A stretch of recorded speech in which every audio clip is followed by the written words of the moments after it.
ظاہر نہیں ہیں لیکن روحانی طور پر موجود ہیں۔ کربلا تیرے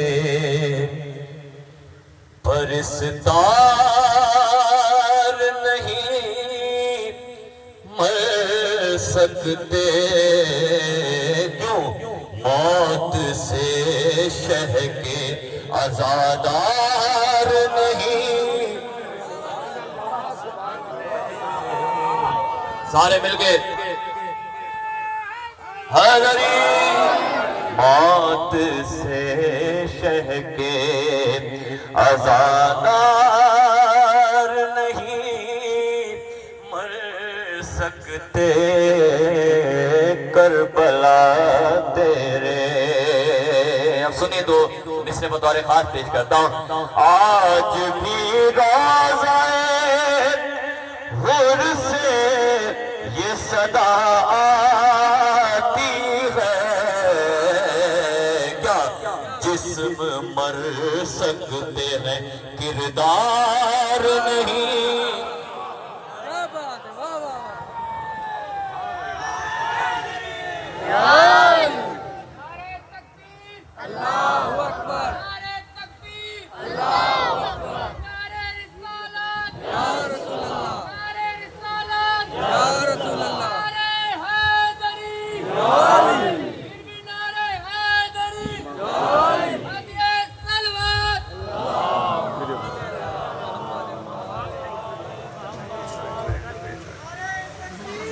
اللہ اکبر، یا رسول اللہ،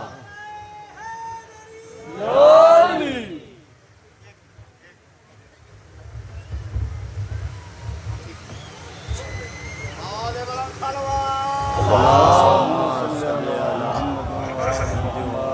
اللهم من قرأ الفاتحة بسم الله الرحمن الرحيم الحمد لله رب العالمين الرحمن الرحيم مالك يوم الدين إياك نعبد وإياك نستعين اهدنا الصراط المستقيم صراط الذين أنعمت عليهم غير المغضوب عليهم ولا الضالين صل على محمد وآل محمد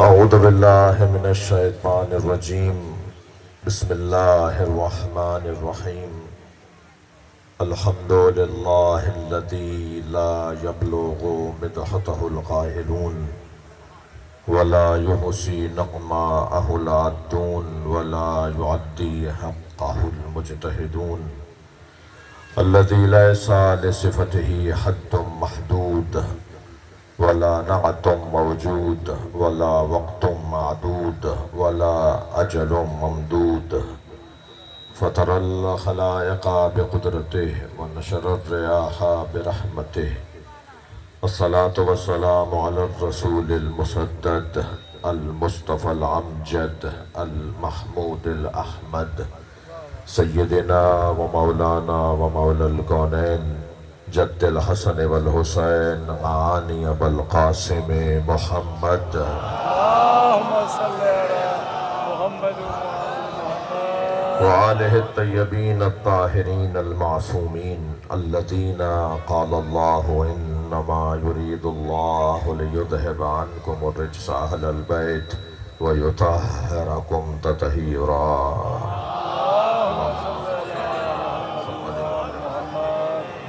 ولعنة الله على أعدائهم أجمعين من يوم عداوتهم إلى قيام يوم الدين أما بعد قال الحكيم في قرآن الكريم بسم الله الرحمن الرحيم هل أتى على الإنسان حين من الدهر لم يكن شيئا مذكورا إنا خلقنا الإنسان من نطفة أمشاج نبتليه فجعلناه سميعا بصيرا إنا هديناه السبيل إما شاكرا وإما كفورا صلوات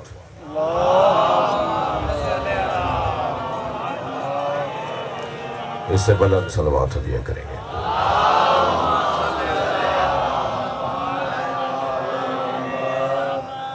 سالہ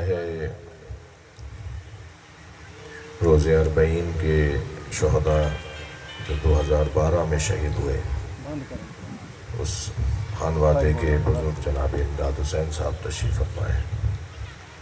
آپ سب ہم سب مل کر ان شہداء کی تجلیل و تکریم کے لیے ایک سورہ فاتحہ تلاوت کریں۔ بسم اللہ الرحمن الرحیم الحمدللہ رب العالمین الرحمن الرحیم مالک یوم الدین ایاک نعبد و ایاک نستعین اهدنا الصراط المستقیم صراط الذین انعمت علیہم غیر المغضوب علیہم ولا الضالین۔ بسم اللہ الرحمن الرحیم قل هو اللہ احد اللہ الصمد لم یلد ولم یولد ولم یکن له کفوا احد۔ بسم اللہ الرحمن الرحیم قل هو اللہ احد اللہ الصمد لم یلد ولم یولد ولم یکن له کفوا احد۔ بسم اللہ الرحمن الرحیم قل هو اللہ احد اللہ الصمد لم یلد ولم یولد ولم یکن له کفوا احد۔ اللہم صل علی محمد وعلی محمد۔ درجات کی بلندی کے لیے بلند تر صلوات۔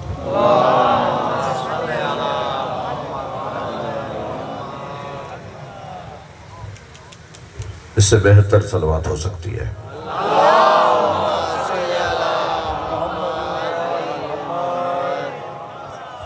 سورہ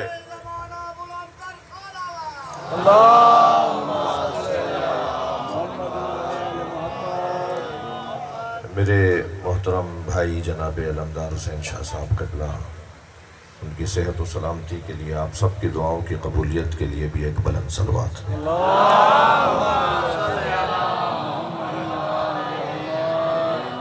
سورہ مبارکہ دہر کی، سورہ انسان کی ابتدائی دو آیتیں میں نے پڑھی ہیں۔ اللہ اپنے اس کلام میں ارشاد فرما رہا ہے حل اتی علی الانسان حین من الدہر لم یکن شیئا مذکورا۔ کیا انسان پر کوئی ایسا بھی وقت آیا جب وہ قابل ذکر نہیں تھا؟ کیونکہ استفہام انکاری بھی ہے تو میں یوں ترجمہ بھی کر سکتا ہوں کہ انسان پر کبھی کوئی ایسا وقت نہیں آیا جب وہ قابل ذکر نہیں تھا۔ ہمیشہ ایک انسان ایسا تھا جو قابل ذکر تھا۔ زمین نہیں تھی، آسمان نہیں تھا، وہ انسان تھا۔ اللہ نے کچھ بھی نہیں بنایا تھا مگر ایک انسان قابل ذکر تھا۔ جب ایک انسان قابل ذکر تھا تو اس کا ذاکر کون تھا؟ جو انسان ہمیشہ سے قابل ذکر، ابھی وقت ہی نہیں بنا تھا۔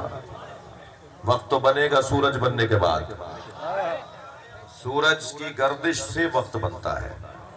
ابھی میں ممبر پہ آنے سے پہلے شاہ صاحب سے پوچھ رہا تھا کہ مغرب میں کتنا وقت ہے، تو یہ سورج بتا رہا ہے نا کہ کتنا وقت ہے۔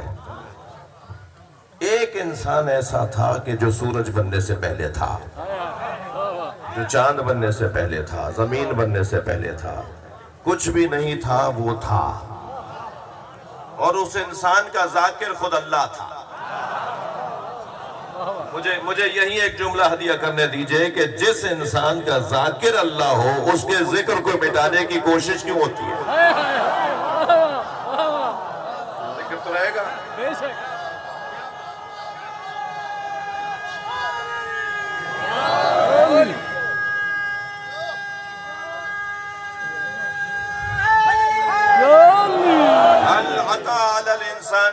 من الدہر لم یکن شیئا مذکورا۔ کبھی انسان پر ایسا وقت نہیں آیا جب وہ قابل ذکر نہیں تھا۔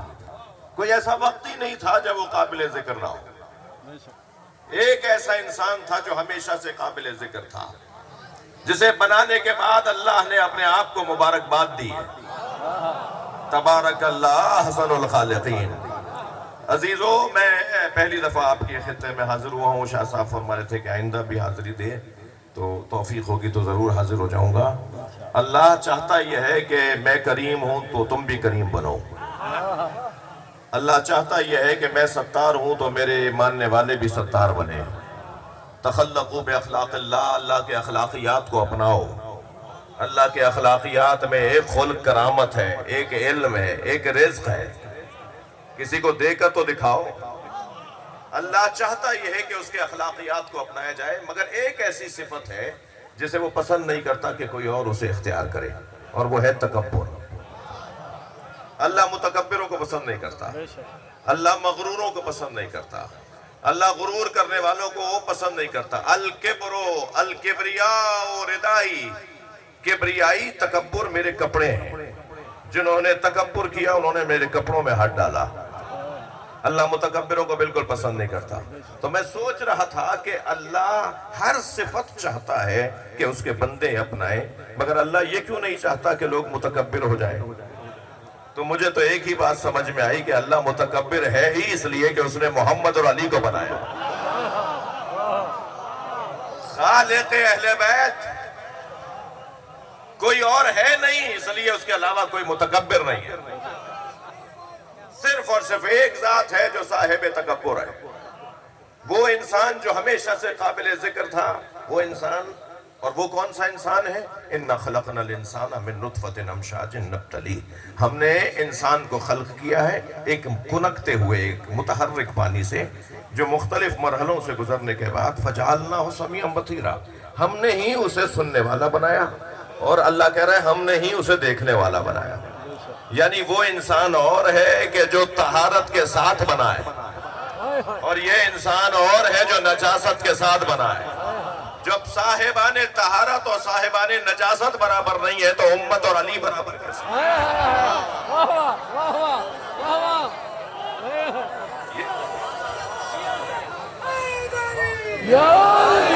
وہ انسان اور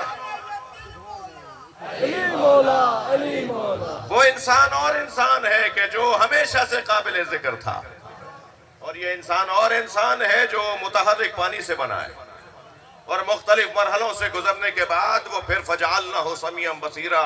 اللہ کہہ رہا ہے کہ ہم نے اسے سننے والا بھی بنایا اور دیکھنے والا بھی بنایا. مجلس میں یقیناً ڈاکٹر حضرات بھی تشریف فرمائیں. بچہ ماں کے شکم میں صرف اور صرف سنتا ہے. بچے میں جب روح آ جاتی ہے، بچے کے جب اس کے حس کام کرنا شروع ہوتی ہیں تو سب سے پہلی حس، اور ماں کے شکم میں صرف جو حس کام کرتی ہے وہ ہے سماعت. نہ وہ دیکھتا ہے، نہ وہ سونگھتا ہے، نہ وہ چکھتا ہے، نہ وہ لمس کرتا ہے، وہ صرف اور صرف سنتا ہے. میں عزاداری کے دشمنوں کو آئینہ دکھانا چاہتا ہوں. تم چاہتے ہو کہ ہم سے عزاداری چھینو؟ ہم دنیا میں آنے سے پہلے کے حسینی ہیں. ہماری ماں جب ہمیں مجلسوں میں لے جاتی تھی تو ہم دنیا میں آنے سے پہلے حسین حسین سنتے تھے. فَجَعَلْنَاهُ، میں قرآن کی تفسیر بیان کر رہا ہوں، فَجَعَلْنَاهُ سَمِيعًا بَصِيرًا، اور ہم نے ہی اسے سننے والا اور دیکھنے والا قرار دیا ہے. کون سا انسان؟ یہ انسان کے جو ایک متحرک پانی سے بنا، اور وہ انسان جو ہمیشہ سے قابل ذکر تھا. یہ دو مختلف انسان ہیں بھائی. خبردار ایک جیسا حلیہ دیکھ کر ایک جیسا مت سمجھنا. اتنا بڑا مجمع،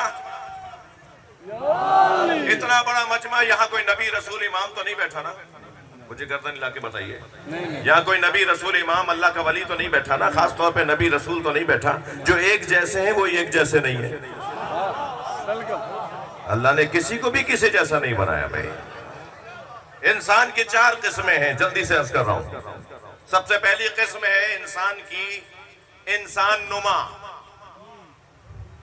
کاشتکار زمیندار لوگ بیٹھے ہوئے ہیں، جب فصل تیار ہو جاتی ہے تو زمین میں ایک لکڑی پر قمیص چڑھا کر اس لکڑی کو زمین میں گاڑ دیا جاتا ہے. جانور سمجھتے ہیں کہ انسان کھڑا ہے. ہمارے معاشرے میں بھی کچھ ایسے لوگ ہیں کہ جو کپڑے تو انسانوں کی طرح پہنتے ہیں، بولیے تو ان کے انسانوں جیسے ہیں، وہ چلتے پھرتے بھی انسانوں کی طرح ہیں. مگر میں کیوں کسی کو کچھ کہوں؟ مولا علی نے فرمایا صورت الانسان و قلب الحیوان. ان کی شکلیں انسانوں جیسی ہیں مگر دل حیوانوں والے ہیں. ذالک میت الاحیاء، یہ زندوں میں جنازے ہیں. بھئی علی مولا نے تو بتا دیا کہ مردہ کون ہے اور زندہ کون ہے. مولا فرماتے کچھ لیٹے ہوئے جنازے ہوتے ہیں، کچھ چلتے پھرتے جنازے ہوتے ہیں. جن کا ضمیر مر گیا ہو وہ زندہ کہاں ہے؟ جس کا احساس مر گیا ہو وہ زندہ کہاں ہے؟ جسے اس بات کا خیال نہ ہو کہ پڑوس میں بھوکا سو رہا ہے، وہ انسان کہاں ہے؟ انسان کسے کہتے ہیں؟ انسان نما لوگ ہیں ہمارے معاشرے میں. کچھ لوگوں کو آپ دیکھیں گے کہ وہ انسان ضرور دکھائی دیں گے مگر حقیقت میں وہ انسان نہیں ہے. اس کے بعد کی کیفیت بنتی ہے وہ ہے انسان. یہ انسان نما جنہیں محشر میں لایا جائے گا خنازیر اور قنادیر کی شکلوں میں. قرآن کہتا ہے کہ خنزیروں اور بندروں کی شکل میں انسان لائے جائیں گے. خانہ کعبہ کا طواف کرنے والے حاجی طواف کر رہے تھے. ایک صحابی نے کہا مولا ما اکثر الحجیج, کتنے زیادہ حاجی آئے ہوئے ہیں. حضرت نے فرمایا اگر تم میری نگاہوں سے دیکھو, ضروری نہیں ہے کہ جنہوں نے ہماری طرح کے کپڑے پہنے وہ انسان بھی ہو. اور انسان کو انسانیت سے گرانے کا ایک خطرناک وائرس آپ جوانوں کے سامنے رکھ دوں. ان بزرگوں سے مجھے دعا چاہیے اور ان جوانوں کے لیے کچھ کہنا ہے. خبردار, علی والا متکبر نہیں ہوتا. بالکل علی مولا کا چاہنے والا کبھی تکبر نہیں کرتا. بالکل. انسان کو 4 چیزیں تکبر کا شکار کر دیتی ہیں. ایک زمیندارہ, ایک مہنگا دسترخوان, ایک مہنگے کپڑے اور ایک سواری. یہ مہنگی گاڑی میں بیٹھ کر سمجھتا ہے کہ یہ بھی مہنگا ہو گیا ہے, جبکہ آج کی جدید ترین سواریاں اس وقت تک بیٹھنے ہی نہیں دیتی جب تک کہ گردن نہ جھکوا دیں. یہ ذلیل کر کے تو اپنے اندر بیٹھنے دیتی ہیں.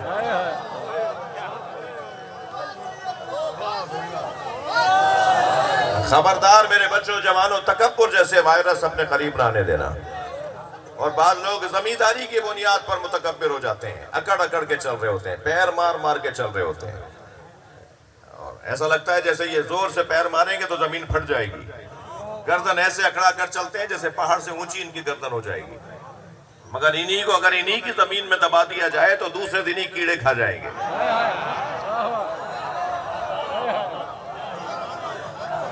زمین کی بنیاد پر تکبر نہیں ہونا چاہیے. سواری کی بنیاد پہ تکبر کیسے؟ دسترخوان, یہ روزانہ ہرن کھاتے ہیں, یہ تیتر کے بغیر تو ناشتہ نہیں کرتے. یہ بٹیر تو یہ روزانہ کھاتے ہیں, اور ہر ہفتے ایک نئے قسم کا ہرن کھاتے ہیں. بڑا دسترخوان ہوتا ہے ان کا. دسترخوان کی بنیاد پر تکبر. کچھ لوگ ہیں جو کپڑوں کی بنیاد پر تکبر کر رہے ہوتے ہیں, مہنگے کپڑے پہنتے ہیں. میں 25,000 کا جوڑا لے کر آیا ہوں, 1 لاکھ کا جوڑا لے کر آیا ہوں جی. اور پھر وہ معلوم ہوا کہ وہ مہنگے کپڑے پہن کے ایسے ایسے چل رہا ہوتا ہے جیسے یہ کوئی دنیا کا آدمی نہیں ہے. بعض لوگوں کے کپڑوں میں کلف ہوتا ہے, کچھ لوگوں کی گردنوں میں کلف ہوتا ہے.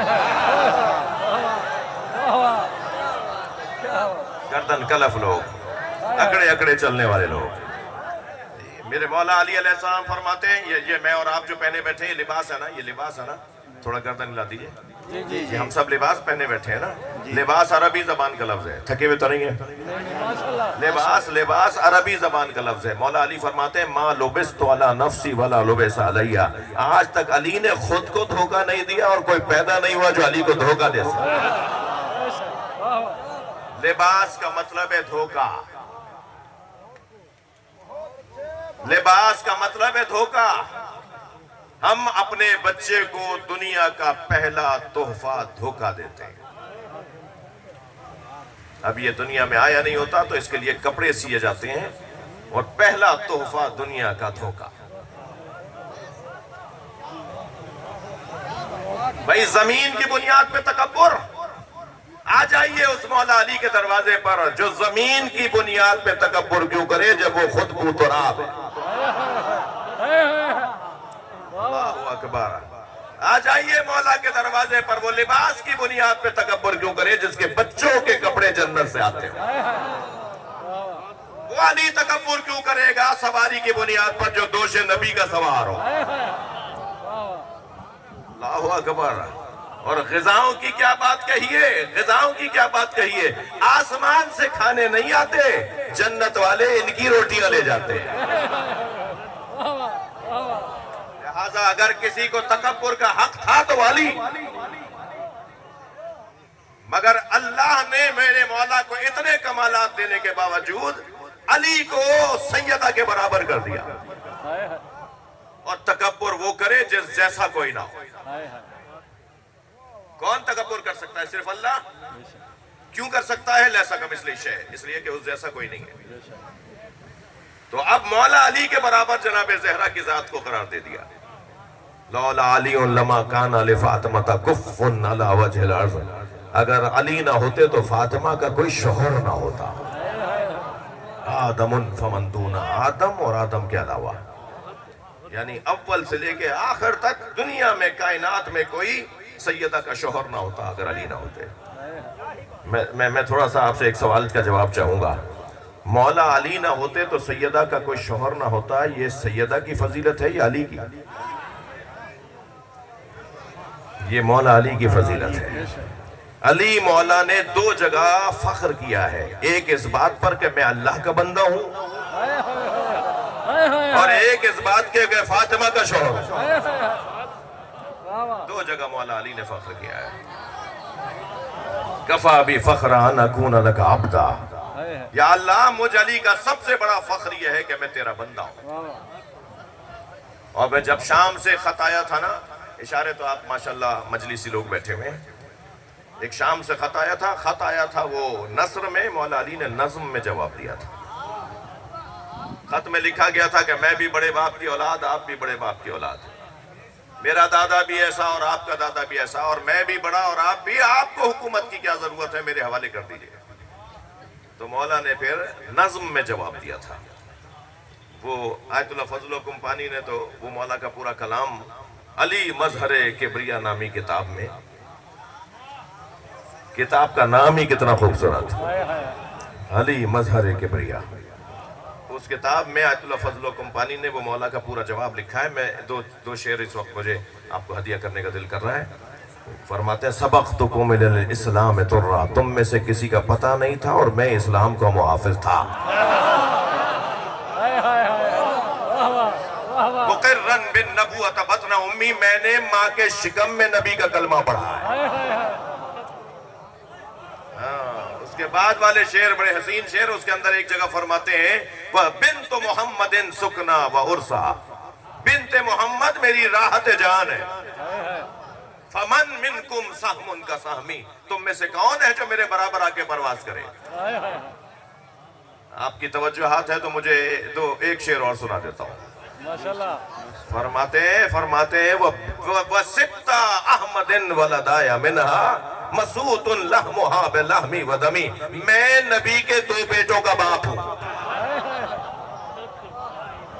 صلوات پڑھ لیں محمد و آلہ. بہت بڑا مجمع ہے، اسے بلند صلوات دیا.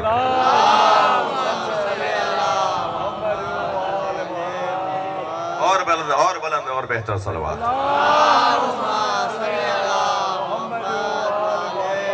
میرا اصلی مضمون آپ کے ہاتھ میں آ گیا کہ انسان مختلف ہوتے ہیں، سب ایک جیسے انسان نہیں ہیں. اور کیونکہ شہداء کے درجات کی بلندی کی مجلس ہے، اس لیے میں نے اس آیت کا انتخاب کیا. ہر انسان ایک جیسا نہیں ہے. اللہ نے کچھ ایسے انسان خلق کیے ہیں جن کی وجہ سے سب کو خلق کیا ہے، جن کے تصدق میں اللہ نے سب کچھ خلق کیا ہے، جن کی برکت سے اللہ نے سب کچھ خلق کیا ہے. جی کرکٹ کی ٹیم کتنے کھلاڑیوں کی ہوتی ہے؟ 11. اور ایک کو ریزرو میں رکھتے ہیں، ضرورت کے موقع پر بلایا جاتا ہے. 12 کو رکھتے ہیں تاکہ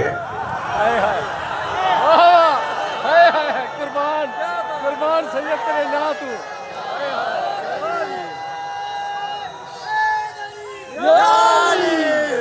تاکہ ضرورت پڑنے پر اسے بلا دیا جائے.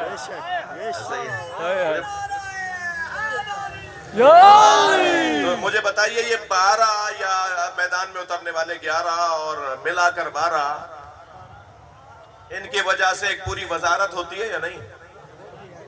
اور اس وزارت میں ہزاروں لوگوں کی نوکریاں ہوتی ہیں نہیں؟ اور ان ہزاروں کی نوکری کی وجہ سے لاکھوں چولہے جل رہے ہوتے ہیں یا نہیں؟ تو اگر کہہ دیا جائے کہ ان 12 کی وجہ سے لاکھوں کھا رہے ہیں تو اس میں کیا توحید کا نقصان ہے؟ اس میں کہاں شرک کی بات ہو رہی ہے بھائی؟ اگر 12 کی وجہ سے لاکھوں گھروں میں چولہے جل رہے ہو یہ تو مان لیتے ہو، اور اگر ہم یہ کہہ دیں کہ 14 کی وجہ سے ساری کائنات کھا رہی ہے. اللہ نے سب کچھ ان کی وجہ سے بنایا، بے شک. اور ان کے تصدق میں سب کو پال رہا ہے. ہائے ہائے میں لفظوں کو اگر بدل کے کہوں کہ اصلی 14 ہے، باقی طفیلی ہیں، ہائے ہائے ہائے سب ان کے طفیل میں کھا رہے ہیں. بے شک یہ انسان کے جس کی وجہ سے سب کچھ ہوا، جس کی وجہ سے اللہ نے کن تو کنزن مخفیہ، اہل علم سے اہل دقت سے مجھے دعا چاہیے، کن تو کنزن مخفیہ، میں چھپا ہوا خزانہ تھا. بے شک اچھا میں نے کہہ تو دیا شاہ صاحب سے کہ آئندہ بھی انشاءاللہ آؤں گا، لیکن معلوم نہیں ہے کہ کیا حالات رہے. اب وہ ایک صاحب کہنے لگے صاحب وہ آپ کے بارے میں سوچا گیا کہ آپ مشی کروائیں. بھائی مشی چیلوں پر ہوتی ہے، روزانہ تھوڑی ہوتی ہے.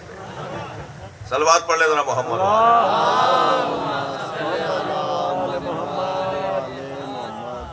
الحمدللہ میں تمام تر شہریوں کے لیے اور اپنے محترم مجلس کے بانیان کے لیے دعا گو ہوں. بات روشن ہے نا جی جی ماشاءاللہ کہ جن کی وجہ سے ساری کائنات، کن تو کنزن مخفیہ، میں چھپا ہوا خزانہ تھا. اچھا کن تو کا ترجمہ تھا کر رہے ہیں نا آپ. میں چھپا ہوا خزانہ تھا، فَحَبَبْتُ أَنْ أُعْرَفَ، میں نے چاہا کہ پہچانا جاؤں. فَخَلَقْتُكَ يَا محمد، اے محمد میں نے تمہیں بنا ڈالا. ہائے ہائے ہائے میں چھپا ہوا خزانہ تھا، میں نے چاہا کہ پہچانا جاؤں. اے محمد میں نے تمہیں بنا ڈالا تاکہ میں پہچانا جاؤں. کن تو تھا. تو یہ تھا کا ترجمہ ہمیشہ کیجئے گا. من کن تو مولا، ترجمہ کرے نا، میں جس کا مولا تھا. فہذا علی المولا، ہائے ہائے اب علی اس کا مولا ہے. بے شک اللہ نے ساری کائنات کو جن کے تصدق میں بنایا وہ یہ 14 ہیں. اچھا ان 14 میں سب سے بڑا نام کون ہے؟ سرکار کی ذات، بے شک بے شک نبی مکرم کی ذات. سب سے پہلا وجود سرکار کا اللہ نے خلق کیا، اور سرکار کے نور کا ٹکڑا کیا تو اس ٹکڑے کا نام علی رکھ دیا. انا وعلی من نور واحد. اللہ نے سرکار کا نور سب سے پہلے بنایا. میرے سنی شیعہ بھائی مجلس میں، میرے سنی بھائی بھی تشریف فرما ہے، میں ان کا ممنون ہوں کہ سننے کے لیے آئے. جی اللہ نے سب سے پہلے نبی کا نور خلق کیا اور اس نور کا ٹکڑا کیا تو اس ٹکڑے کا نام علی رکھ دیا. میں تو بہت سوچتا رہا کہ مستقل نور کیوں نہیں بنایا علی کا. جیسے نبی کا نور مستقل بنایا ایسے ہی علی مولا کا نور بھی مستقل بنا دیتا. مگر اللہ کی مصلحت یہ ہے کہ نبی کے ٹکڑے کو علی نام دیا جائے، اور جو جز ہوتا ہے وہ جز کا محتاج ہوتا ہے، اور جو محتاج ہوتا ہے وہ سمد نہیں ہوتا، اور جو سمد نہیں ہوتا وہ اللہ نہیں ہوتا. خبردار یہ نبی کا جز ہے، نبی کا حصہ ہے. بے شک میں اور علی اس امت کے دو باپ ہیں. انا و علی ابوا ہذہ الامہ، میں اور علی اس امت کے دو باپ ہیں. میں سرکار کی بارگاہ میں ہاتھ جوڑ کے سر ٹیک کر کہوں یا رسول اللہ، دو باپ کی نسبت تو مانوس نہیں ہے. میں اور علی اس امت کے دو باپ ہیں. کیا فرما رہے ہیں سرکار دو جہاں؟ دیکھیے باپ کی ذمہ داری اس وقت تک باقی رہتی ہے جب تک بچہ بالغ نہ ہو جائے. 9 سال سے کم کی لڑکی اگر کسی کا شیشہ توڑ کر آ جائے تو باپ کو بھرنا ہے. 15 سال سے کم کا لڑکا اگر کسی کی گاڑی توڑ کر آ جائے تو باپ کو بھرنی ہے. لیکن 15 سال سے زیادہ کا لڑکا اور 9 سال سے زیادہ کی لڑکی اگر کسی کا نقصان کرے تو خود ذمہ دار ہے. یعنی بالغ اولاد کی ذمہ دار جب ماں باپ نہیں ہے تو 1400 سال پہلے کوفے والے اگر کالے کپڑے پہنتے تھے تو ہم ذمہ دار کیوں ہیں؟ ہم ذمہ دار کیوں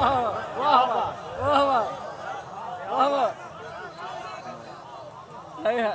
بالغ بچوں کی ذمہ داری ماں باپ پر نہیں ہے. سرکار فرما رہے ہیں میں اور علی اس امت کے دو باپ ہیں. شاید پیغام یہ دیا جا رہا ہو کہ جب تک امت بالغ نہیں ہو جائے گی علی کی ضرورت ہے. لہذا فرمایا اقاتل علی التنزیل وانت تقاتل علی التعویل. یا علی میں تنزیل کی بنیاد پر جنگ لڑ رہا ہوں اور تم تعویل کی بنیاد پر جنگ لڑو گے. نبی اور علی مولا کی سیرت کو دیکھیں گے تو امت کو بلوغت ملے گی. ایک اور بھی شاید علت ہو سکتی ہے.